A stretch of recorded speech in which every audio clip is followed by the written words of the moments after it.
here with Erin Vandiver, the head coach for women's wrestling at Wyoming Seminary. And Erin, we ask anyone affiliated with the school, like, what's going on right now as far as with the school? Are the kids there? Are they doing any unique and different kind of education?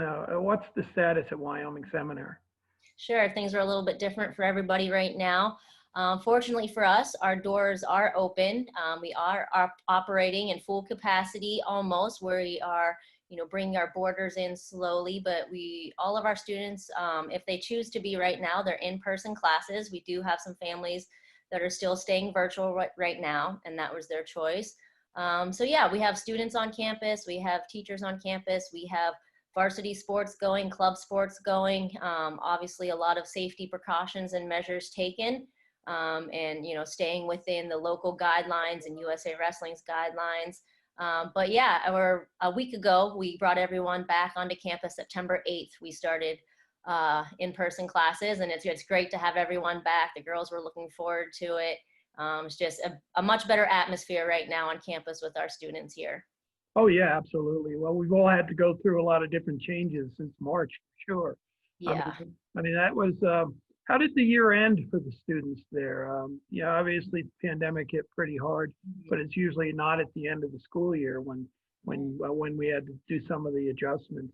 What did your students have to do during the spring? Nothing. Our season ended abruptly. We left for spring break for 2 weeks, and upon our return, our wrestlers were actually returning early because we were getting ready for the Sem Ladies Open that was supposed to take place March 14th. So on March, we had people in transit coming back the 10th and 11th. On March 12th, we had to cancel that event, and the following days, everything was getting shut down, and that was our spring season. We are a freestyle focused team, and our spring is our peak events, and we had a lot of things lined up. So basically, unfortunately, last year we kind of lost majority of our season. So let's talk a little bit about wrestling at Wyoming Seminary. Last year, both the boys and girls team were #1 in the nation. Is wrestling a big deal there on campus and in the community? And how was the reaction when both of the teams there were chosen to be the best team? Yeah, it sure is. I mean, we're in Pennsylvania, so wrestling is high up there and thick and through. That was unique. That was one of, I mean, we had a short season, so we had limited events, but that was one of the most memorable parts of our year last year, to see our boys and girls competing side by side, mat side, cheering each other on, encourage each other. Just winning that national prep title for both teams was just amazing. And to have the girls division for the first year, it was folk style, so that was one of the only folk style events we did. But we wanted to support it, and we wanted to get the girls division going. We're having conversations now about where that event will lead, as we are a college preparatory boarding school. So we want to prepare these girls for college. In college, they're wrestling freestyle, so we try to focus on that. But yeah, the prep nationals was just amazing, and the energy in that gym and in the stands, and just the families and the support.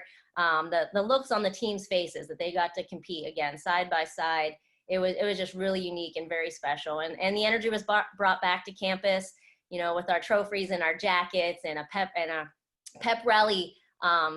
They left under a pep rally in our great hall, and they came back to a welcoming, assembly too of congratulations. That's cool. Now, people think of your team currently, and you've got a few really well-known athletes. The Blade sisters, who are both #1 in the country, came to you from Illinois, and people knew they were going to be pretty good wrestlers based upon what they did as youth and through USA Wrestling programs. But as the coaches, how have the Blade girls gotten better, or what's developed in them in the time they've been working with your team? Their passion for wrestling, for one, because that's where they come to the table with. I mean, they just, that just is continuing to climb. Again, to have such, high caliber athletes here training every day just keeps their motivation and inspiration going. They're really becoming, leaders among our team, which is awesome. They're now in their junior year. They have a lot of accomplishments under their belts. Their physique, their conditioning, their strength has definitely improved tremendously. And then just being more versatile and just opening up and learning, different ways to use their hands and to score big points. So, I mean, they're just great, coachable, open-minded girls that are really taking, full benefit of this program and getting a lot out of it. And they are just excelling in the classroom as well. They are doing so well and really carrying good grades. Well, that's awesome. Now, obviously, this year coming in, you're going to have kids that are returning from last year. You do have a new set of athletes, and they're not all freshmen. Some come in at different years, right? But Right. let's talk about the athletes that were on last year's team and are coming back. Could you tell me about who some of the leaders are and which athletes we should watch for that were a part of the team last season? Yeah, sure. So one of our returning athletes and one of our seniors this year is Diana Arzagova. She comes to us from Canada. So that was a great addition to last year's team, just a little bit different experience and background. She was on the Canadian national team, but trained with us all year and competed and traveled with us. So she'll be a senior on our team. And then we have 12 juniors this year as a whole. Our returning juniors that, again, are kind of veterans and experienced on the team and will kind of lead the tone and culture are Karina and Kennedy Blades, Ava Bayless, Reese Laramendi. We have Veronica Whitaker on our team. We have Lily Freitas coming to us. Lenny Johnson from Utah is really making strides as well. And Abby Duke from New York is also a returner that's, just a big gamer, and we always get big results out of her also. So Lily Freitas is a California athlete. Yes. Now, she wasn't on the list I'd seen recently. Oh, okay. Yeah, she was maybe a late arrival. I mean, yeah, a hard time. We didn't know what this year was going to look like with the application pool and everyone coming in and making decisions. So yeah, Lily Freitas is coming and will be, she gets here at the end of the month. Our dormitories are opening for boarders on October 3rd and 4th. Okay. So we have about 2/3 of the team here now, and the last 8 athletes will be arriving over the next 2 weeks. That's cool. So let's talk about some of the new ones and maybe the freshmen, the young kids coming in, because there's a group there that are already making a name for themselves. Yeah, can you say that again? Sorry. Yes, that's okay. Could you talk a little bit about the young athletes coming in? I know a few of them have already had some success on the national level. Yeah, we have 5 new freshmen coming in. We have Tay Malfoy from New Jersey. She's had success, Pan Am champion, has done really well. We have Rianne Murphy from Indiana, top ranked girl, again, Pan Am champ. She was wrestling this summer, had some big matches and good wins. We have Karina Giangeruso from New Jersey as well. Looking forward to her. She's a young athlete, kind of fresh on the scene. Faith Bartosik from Wisconsin, another freshman coming in that we're just thrilled about, has a lot of potential, hard worker. Cece Ravenel from Rhode Island has been through the Beat the Streets program and has been on the scene. And then Chloe Charlesworth is a sophomore coming in, and she's kind of a middler weight, upper weight, so we're really excited for her also. So it's interesting. I mean, you've been getting athletes the last few years there from all over the country, but you've got a good core of Pennsylvania girls over the years since you've been there. I know you're a PA girl as well. How important is it to you and to the school that you have girls that are coming in from around the state? It's nice. It's very nice that, they maybe have to travel a lot, like Ava or Maddie Wellen, a couple girls that are close by. And we have a lot of day students too that are right here in the area. Some of them have begun wrestling here at Wyoming Seminary, and they're just as valuable and important to our team as everyone else. So the PA connection is neat. We have a lot of talent here in this area. We know, what Pennsylvania can bring and the hard workers here. So it's really nice. And we also have PA girls that can also stay together through the summer and continue wrestling at Fargo together and things like that. That's cool. Now, coaching staff, I mean, obviously you were a national coach at USA Wrestling for many years. So going to Wyoming Seminary was a big move for that program. But you've got some coaches that are going to be helping you that also have done a great job. Could you talk a little bit about them? Yeah, so our first year we started with Coach Adeline Gray, and she's been with our program. Now this year, she's getting ready for her own Olympic trial. So she's kind of taken a little step back from, full-time coach here, or, splitting her time, but she still helps our program, is in contact with the girls. Just a great, asset to our team. And then we also hired 2 more female coaches full-time. Coach Cece Weber out of Michigan was here with us last year. She was a Olympic Training Center resident when I was coaching there. Very successful national team member. So she's with us, brings a great dynamic and energy to our team. And then this year, just recently, we hired Coach Maya Nelson, junior world champ, U23 world team member. So she's with us full time now, and they are both living on campus with the girls. So we have, again, just the wealth of knowledge from them and recent success, just great role models and positive influences around these girls that they can learn from them. And that's what we're just about, trying to create opportunities for the athletes, but also for women once they want to step into coaching roles.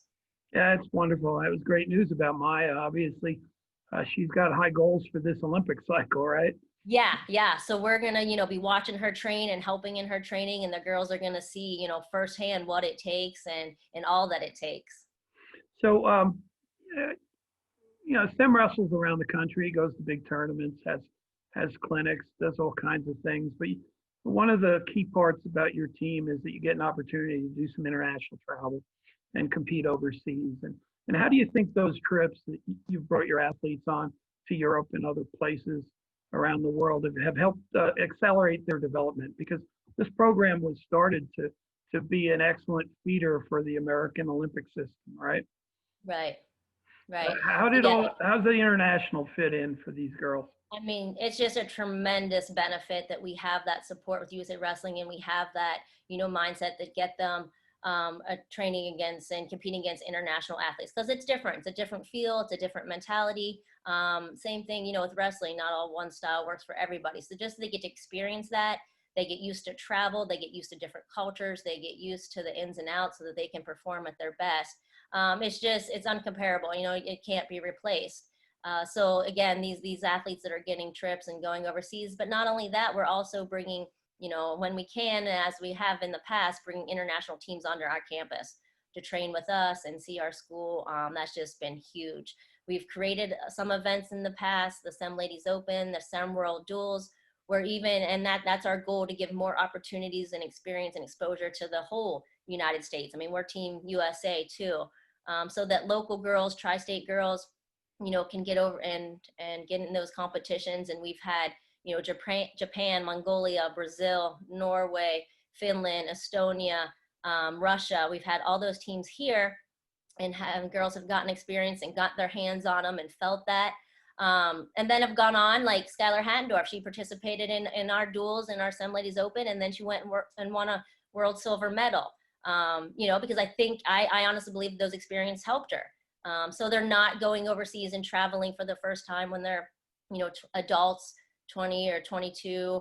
They're getting that experience in their development years, the most important years, as 14, 15, 16-year-olds. So, we take a look at your roster, and we know you have a lot of talent when they come in, but what kind of goals do you set for this team? I got to think that it's a little bit different based on each athlete, but overall, how do you measure how you did as a team each year in comparison to, say, the season before? Yeah, it's hard. We have to keep setting the bar high, keep working with each individual that comes into our room, but also, think about the process, and that's what we want to do. The results will take care of themselves, but we help them through their process. But the girls sit down and they do their own goal setting, and we help them with that and guide them. And then we sit down as a team and do team goal setting too. And they kind of dictate and they lead, which is great. But, we make sure that they understand that the bar is set very high.